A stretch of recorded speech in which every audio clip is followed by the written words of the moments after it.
اس تھی پچھلی بار اول ما یحاسب به العبد الصلاۃ، اول ما یحاسب به العبد یوم القیامہ الصلاۃ. یہ حدیث کا ترجمہ کس کو میں نے دیا تھا؟ کس کو تھا؟ شاید کیوں بتانا. ارے ترجمہ کھڑا ہو کے بتاؤ. قیامت کے دن سب سے پہلا سوال نماز کا ہوگا. سب سے پہلا سوال قیامت کے دن کس کا ہوگا بھائی؟ اب پہلا سوال جب اچھا ہوگا تو پھر انشاءاللہ آگے بھی آسانیاں ہوگی. اس کا جواب اگر درست ہوا، نماز کا اہتمام رہا تو جواب دے گا، ورنہ اللہ کے سامنے شرمندہ ہو کر کھڑا ہوگا. ایک ہے 2 کے سامنے شرمندگی ہو، اور ایک ہے 100 کے سامنے. آدمی شرمندہ ہوتا ہے نا. اور ایک ہے 1000 کے سامنے. ایک ہے اللہ کی بے شمار مخلوقات کھڑی ہوگی اور اس کے سامنے جب اللہ پوچھیں گے یہ جواب نہیں دیا، پھر کیا شرمندگی ہوگی، کتنی شرمندگی ہوگی.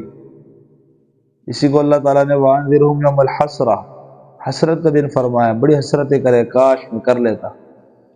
تو قیامت کے دن سب سے پہلا سوال کس کا ہونا ہے بھائی؟ اچھا یہ بتاؤ، اس ہفتے میں تم میں سے کسی نے نماز تو نہیں چھوڑی؟ الحمدللہ ہم نے کوئی نماز نہیں چھوڑی. تم میں سے کسی نے نماز چھوڑی ہے؟ فجر کی، ظہر کی؟ حبیب سستی کرتا ہے فجر میں، دیکھو نا. تو یہی عمر ہے پڑھنے کی، ٹھیک ہے نا. فجر کا اہتمام کرو. ظہر، عصر، مغرب، عشاء اس میں تو جاگ رہے ہوتے ہیں. فجر کی نماز جو پڑھتے ہیں نا تو انشاءاللہ ان کے لیے بڑی آسانی ہو جاتی ہے پھر، ٹھیک ہے نا. تو یہی عمر ہے. والدین کو کہو پہلے اٹھاؤ فجر کی نماز، ابو کے ساتھ جائیں گے، ابو کو بھی ساتھ لے کے جاؤ اگر ابو کمزوری کرتا ہے.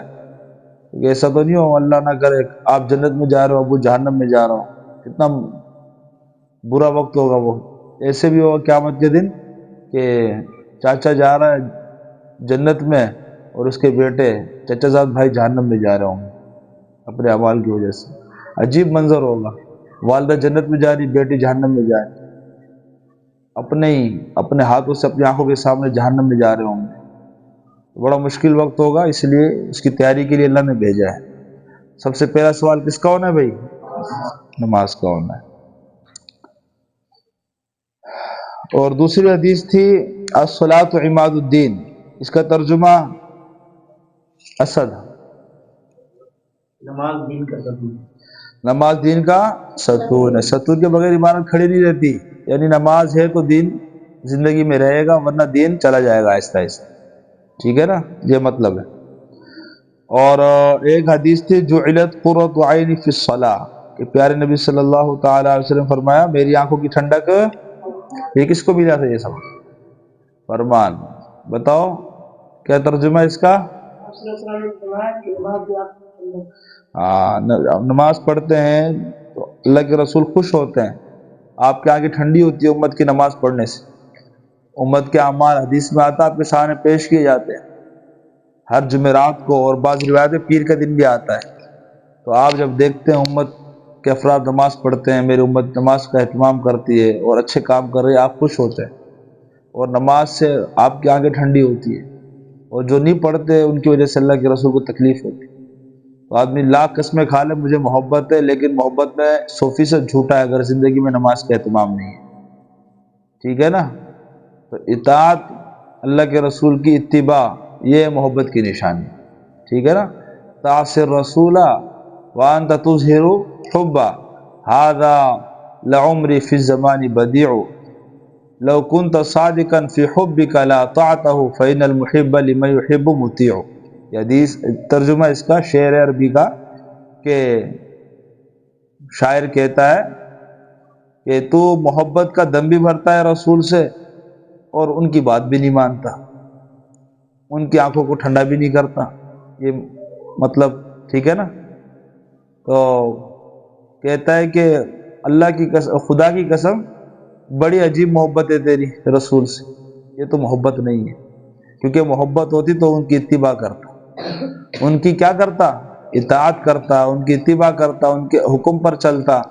تو محبت یہ ہے، ٹھیک ہے نا، کہ رسول صلی اللہ تعالی وسلم کی اتباع. اللہ تعالیٰ نے قرآن کریم میں فرمایا ان کنتم تحبون اللہ فاتبعونی، اگر تم اللہ سے محبت میں سچے ہونا چاہتے ہو کہ واقعی تم اللہ سے محبت کرتے ہو. سب کہتے ہیں نا ہمیں اللہ سے محبت ہے.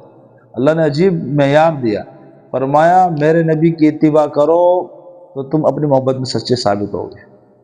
اب دیکھیں, فرمایا میرے اس نبی کی اتباع کرو گے تو واقعی تم مجھ سے محبت کرنے والے ہو. اور پھر تم محبت کیا کرو گے, تمہاری تو حیثیت ہی کمزور انسان ہو. فرمایا اللہ تم سے پیار کرنے لگ جائے گا جو تم میرے نبی کی اتباع کرو. تو اللہ کے رسول کی اتباع سے کیا ہوگا بھائی, یحببکم اللہ, اللہ تمہیں اپنا پیارا بنا لے گا.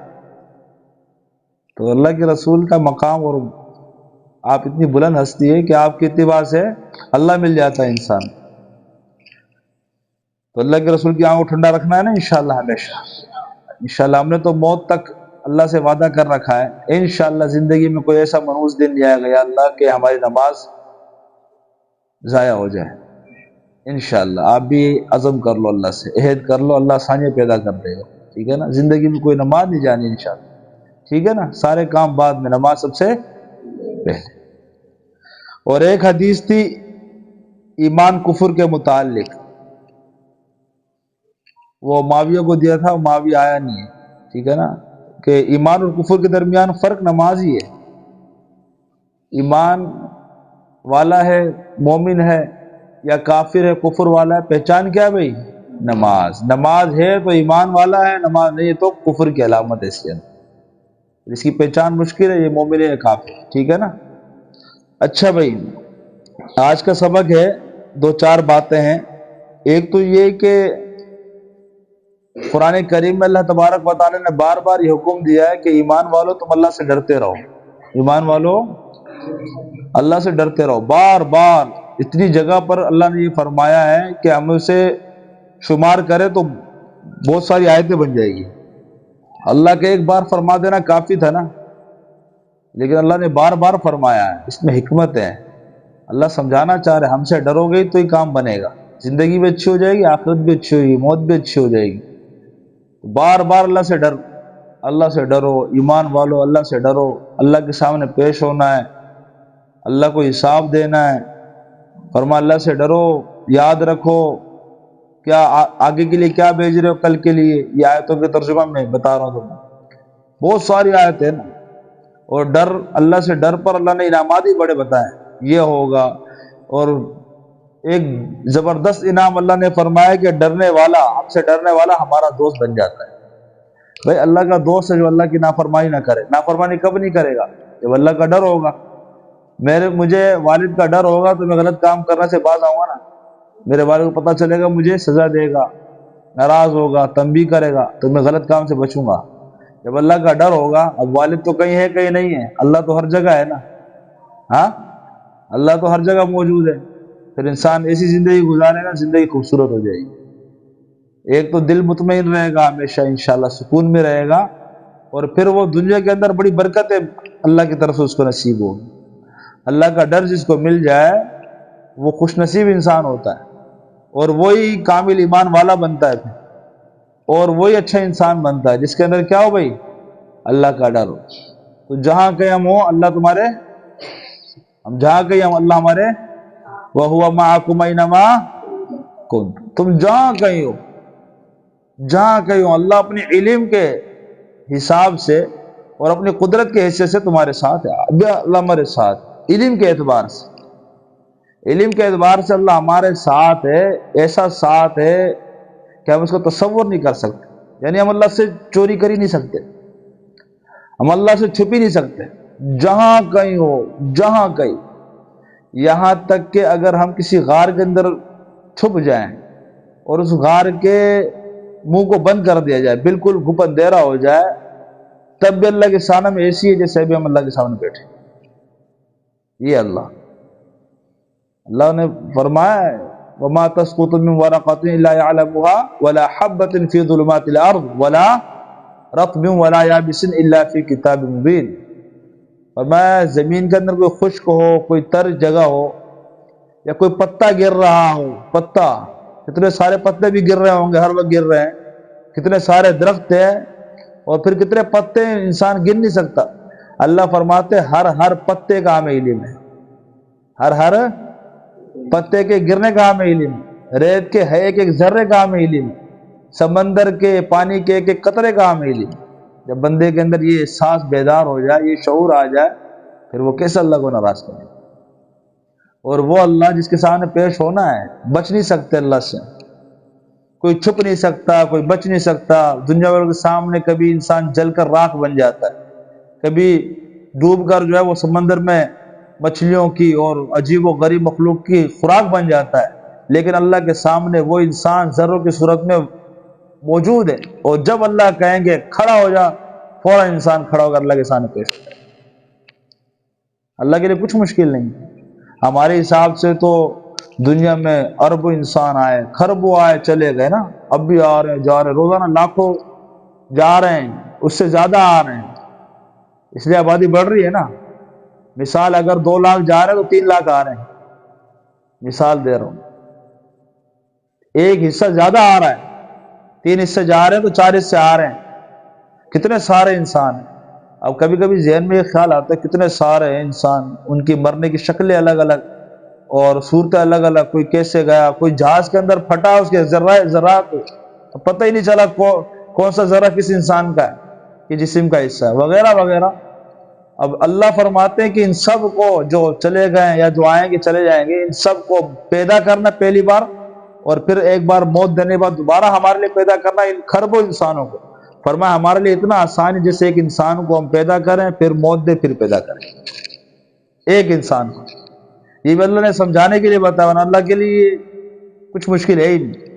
یہ قرآن کی آیت کا ترجمہ میں نے بتایا، ما خلقکم ولا بعثکم الا کنفس واحد. عربی میں استعمال ہوتا ہے نا واحدہ، ایک انسان کی طرح. تو یہ اللہ ہے. تو ہم اللہ کا خوف اپنے اندر پیدا کر لیں. کیا کریں بھائی؟ اللہ کا خوف آئے گا تو اچھے انسان بنیں گے، حافظہ اچھا ہوگا، قرآن یاد رہے گا انشاءاللہ. گناہوں سے بچیں گے تو حافظہ اچھا رہے. یاد رکھنا، سارا دن ہم قرآن کو دیتے ہیں، وہ قرآن اگر ہمارے سینے میں محفوظ نہ ہو تو بڑی بدبختی کی بات، بڑی کمزوری کی بات. تو قرآن یاد رکھنے کا طریقہ کیا ہے بھائی؟ حفظ یاد رہے. اللہ سے دوستی ہوگی تو اللہ اپنا علم سینے میں سمائیں گے نا بھائی. یہ قرآن تبھی آئے گا نا. امام شافعی رحمۃ اللہ علیہ جو بڑے امام گزرے، 4 اماموں میں سے بڑے امام، ایک امام یہ بھی تھے جو 4 بڑے بڑے امام دنیا کے اندر جن کی تقلید ہوتی ہے. ایک امام شافعی رحمۃ اللہ علیہ جن کا اصل نام تھا محمد بن ادریس، فرماتے ہیں کہ میں زمانے طالب علمی کے اندر اپنے استاد حضرت وکیع رحمۃ اللہ علیہ سے میں نے یہ شکوہ کیا، حضرت میں جو یاد کرتا ہوں کچھ عرصے کے بعد بھول جاتا ہوں. تو حضرت نے فرماتے ہیں کہ شکوت الی وکیع سوء حفظی فاوصانی الی ترک المعاصی فان العلم نور من الہی ونور اللہ لا یعطی لعاصی. بیٹا جو تو کہتا ہے نا کہ میں بھول جاتا ہوں، پڑھتا ہوں، یاد رکھتا ہوں، پھر بھول جاتا ہوں، کہیں نہ کہیں زندگی میں گناہ ہو رہا ہے. ہاں اللہ سے دوستی میں کمی ہے، ہاں نافرمانی ہو رہی ہے. اور فرمایا اللہ اپنا یہ علم کا نور اپنے دوستوں کو دیتے ہیں، دشمنوں کو نہیں دیتے. تو اللہ کا دوست بن جا تو اللہ تیری یہ پریشانی دور کر دے. فرمایا پھر میں نے بالکل اس کا اہتمام کیا کہ نہ آنکھوں سے حرام دیکھنا ہے، نہ کانوں سے حرام سننا ہے، نہ زبان سے حرام بولنا ہے. اس کا جب میں نے اہتمام کیا اللہ نے میرا حافظہ کھول دیا. پھر درجنوں کتابیں ان کو حفظ یاد تھی، بڑے بڑے مسئلے وہ یوں حل کر دیا کرتے تھے اللہ کے فضل سے، بڑے بڑے مسئلے. اور رہتی دنیا تک اللہ نے ان کے نام کو زندہ رکھا. اللہ اپنے دوستوں کو کی محبت دنیا کے اندر پھیلا دیتا ہے، بندوں کے دلوں کے اندر اللہ ان کی محبت کو بسا دیتا ہے. اللہ کا دوست بننا ہے انشاءاللہ. ان اولیاءہ الا المتقون، اللہ قرآن میں فرماتا ہے کہ متقی ہمارے دوست ہیں. جو اللہ سے ڈرنے والا ہے وہ اللہ کا دوست ہے. تو اللہ اپنے دوستوں کو پریشان نہیں کرتا تھا. جہاں پریشانیاں آتی ہیں نا ہمارے گناہوں کی وجہ سے آتی ہیں، کہیں نہ کہیں اللہ کو ہم ناراض کر رہے ہو تو اس کی وجہ سے حالات ایسے آتے ہیں. تو کوشش کریں تقوی والی زندگی اختیار کرنی انشاءاللہ، ٹھیک ہے نا. تقوی کہتے ہیں میرے بھائیو دوستو نہ کرنے والے کام، کرنے والے کام نہیں ہے، نہ کرنے والے کام نہ کرو. اللہ نے منع کیا ہے نا بہت سارے کاموں سے، نہ کرو. اب رمضان کے اندر بھی یہ اللہ فرماتے ہیں نا، اللہ نے جو رمضان ہمیں دیا ہے نا اس میں روزے جیسی عبادت دی ہے، اس کا مطلب کیا ہے؟ اللہ حلال چھڑوا دیتے ہیں. حلال پینا بھی نہیں ہے، حلال کھانا بھی نہیں، حالانکہ ساری زندگی حلال ہے، صبح سے شام تک اللہ نے حرام کر دیا. ایسی ہوتا ہے نا، کھانا حرام کر دیا، پینا. اللہ ہمیں پریکٹس کرواتے ہیں، اللہ ہماری تربیت کرواتے ہیں. جب ہم نے حکم دیا تم نے حلال چھوڑ دیا، ہم نے حکم دیا حرام نہ کرو، تم وہ کیوں کرتے؟ اللہ کے لیے چھوڑتے ہیں نا ہم. بند کمرہ ہو، بلے سخت سے سخت گرمی کا زمانہ ہی کیوں گزرا ہے نا، جون جولائی میں رمضان، لیکن الحمدللہ ہم پانی نہیں پیتے تھے، حالانکہ کوئی دیکھتا نہیں ہے. یقین ہوتا ہے اللہ تو دیکھ رہا ہے نا. تو اسی طرح حرام کرتے ہوئے بھی ہم سوچے اللہ دیکھ رہا ہے. اللہ کی نافرمانی بہت بڑا عذاب ہے، بہت بڑی مصیبت ہے، بہت بڑی ہلاکت ہے. تو تقویٰ کس کو کہتے ہیں؟ نہ کرنے والے کام اسے نہ کرو. ٹھیک ہے نا، جو نہ کرنے والا کا، کسی کو تکلیف نہ دو، کسی کو گالی نہ دو، اور کسی کی تذلیل نہ کرو، کسی کو برا بلا مت کہو، غیبت نہ کرو، آنکھوں کو حرام استعمال نہ کرو، کانوں کو حرام استعمال نہ کرو. نہ کرنے والے کام نہ کرو، تم اللہ کے دوست بن جاؤ. سب بنے گے نا انشاءاللہ اللہ کے دوست. اللہ تعالیٰ ہم سب کو سمجھنے کی، عمل کرنے کی توفیق نصیب فرمائے.